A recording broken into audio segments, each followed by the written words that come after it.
So today we're going to dive into a really powerful psychological idea that I think gets to the very heart of what it's like to be alive right now. It's called the wild horse effect. And what's so fascinating about it is that it's a story in two parts. One part explains some of our most destructive, panicked impulses, and the other reveals a pretty surprising pathway to healing. Let's get right into it. Virginia Woolf once wrote that there's a wild horse in all of us. And you know what? She was so right. Inside every single one of us, there's this raw, powerful, untamed energy. It can be the source of our greatest passions, our creativity, but it can also be the engine for our deepest anxieties. It's this incredible force that, if we don't learn how to work with it, can absolutely run wild. And that leads us to the big question for today, really the core of this whole thing. What if that exact same wild horse, that same powerful energy, is somehow both the source of our panic and the key to our peace? I mean, how can one thing be both the disease and the cure? Well, that's the paradox we're going to unravel together. Okay, so to really get this, we have to start with the darker side of this metaphor. We're going to kick things off with the first, original definition of the wild horse effect, and it comes from a story that just perfectly captures how our own reactions can become way more dangerous than whatever triggered them in the first place. This is the tale of the inner stampede. I want you to picture this. We're out on these huge, open plains. There's a massive, powerful wild horse just doing its thing. Then, under the cover of darkness, this tiny little vampire bat lands on its back. The bat is just there for a tiny sip of blood. We're talking like a teaspoon's worth. For an animal that size, it's basically nothing, objectively, right? The trigger is completely insignificant. But the horse doesn't see it that way. It feels this tiny, annoying little thing, and it just loses it. It doesn't just move away, it explodes into a full-blown blind stampede. It's just tearing through the night, heart pounding, burning an insane amount of energy, all in this frantic, desperate race to get away from this tiny, tiny problem. And here's the tragic part. After a little while, the bat, gets what it came for and just flies off into the night. But the horse keeps running. It runs and runs until its body just can't take it anymore, until it literally collapses and dies. And this is the crucial point.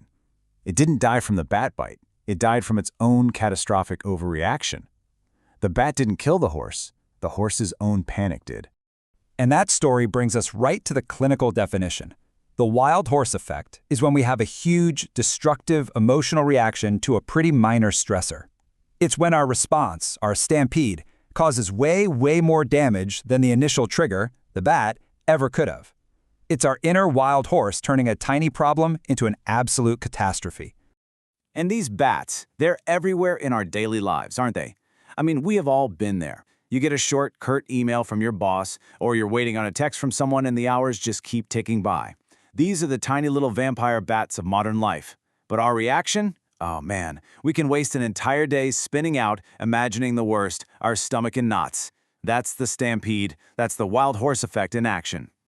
So, what is actually happening in our brains when that weird text message sends us spiraling for 3 hours? Because this isn't just a cool story, This is rooted in our actual neurobiology. So let's take a look at the science behind the brain's panic button.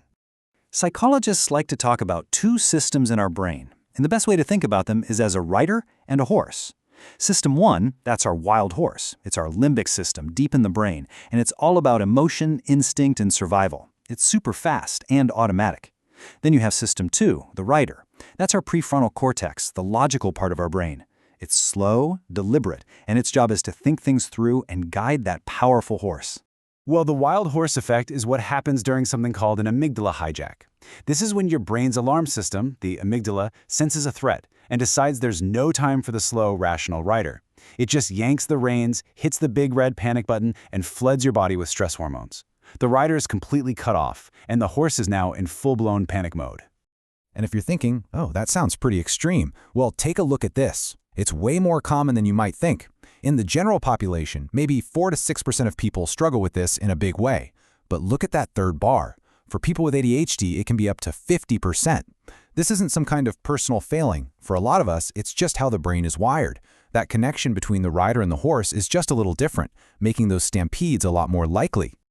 So for a long, long time, that was the whole story of the wild horse effect, this cautionary tale about our own runaway panic. But then, In 2025, the story got a whole new chapter. The term was given a second and profoundly hopeful meaning. And this brings us to the other side of the coin, the really beautiful part of the story. A researcher named Chad Hansen came along and introduced a completely new way of looking at this, turning to the literal wild horse, not as a metaphor for our panic, but as a powerful symbol of our healing. Hansen totally redefined the term. For him, the wild horse effect is the incredible, deep healing that happens inside us when we experience the feeling of awe from watching actual wild horses out in nature. His whole point is that the cure for our frantic, overstimulated modern minds, the cure for that inner stampede, is to reconnect with the real, untamed wildness of the world around us. And again, this isn't just a nice, fluffy idea. This is backed by hard science. When we experience awe, it does amazing things to our bodies. It actually lowers cortisol, our main stress hormone. It quiets down our fight or flight system and switches on our rest and digest system. Basically, experiencing awe is the direct neurobiological antidote to an amygdala hijack. It calms the horse and puts the rider firmly back in control. And this is maybe the most mind-blowing point, summed up perfectly in this quote from Hansen. Awe should be deliberately enlisted and approached with the same intentionality as clinical antidepressants. Think about that. He's saying this isn't just about having a nice walk in the park. It's about using awe as a serious, powerful tool to regulate our nervous system and genuinely heal our minds. Okay, so we've got these two big opposing forces, right? The inner stampede of panic and the outer wilderness of peace. So, what do we do with all this? This last section is all about getting practical, how we can learn to tame our own inner horse by finding our own version of those open plains. This slide right here just lays it all out so perfectly. On one side, you have the problem, the disease, the inner stampede. It's fueled by all those bats of modern life, the constant pings, the pressure, the anxiety. On the other side, you have the solution, the cure, the outer wilderness. It's about trading that amygdala hijack for the experience of awe. It's not about trying to live a life with no bats. That's impossible. It's about building the inner resilience to be able to stand still when they show up. So how do we actually build that resilience? It really boils down to this simple, three-step process you can use both in the heat of the moment and as a long-term practice. Number 1, the strategic pause. Number 2, challenge the story. And number 3, seek out awe. Okay, step 1 is all about the body. That stampede always starts in your body before it even gets to your brain. You've got to learn what those physical signals feel like for you. Your heart starting to race, your shoulders creeping up to your ears, your breath getting shallow. The second you feel that, your only job is to pause. Just stop, create a little space, and take a few slow, deep breaths. This is like manually flipping the switch to calm your nervous system down before you react. Once your body starts to calm down a bit, now you can bring the rider back online. Step 2 is to challenge that crazy worst-case scenario story your panic brain is screaming at you. And here's a little trick that is an absolute game changer. Ask yourself, what advice would I give my best friend if they were in this exact situation? All of a sudden, you're not drowning in the emotion anymore. You're accessing that logical, compassionate part of yourself that can see the situation for what it is. It's just a bat, not a monster. And finally, step 3. This is the long game. This is the preventative medicine for your mind. You have to proactively, intentionally seek out awe. And listen, this doesn't mean you have to go find wild horses. It can be going to a local park and just looking at a really old tree. It can be watching the sunset from your kitchen window. The point is to make it a regular practice, to connect with something bigger than your own worries. That's what builds the deep neurological resilience that keeps future stampedes from ever starting. So, when it's all said and done, here's the truth. The bat will always find you.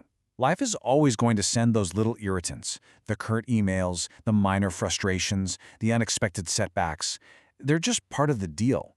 So the real question isn't how to avoid them. The real question is, will your horse have the strength and the peace to stand still?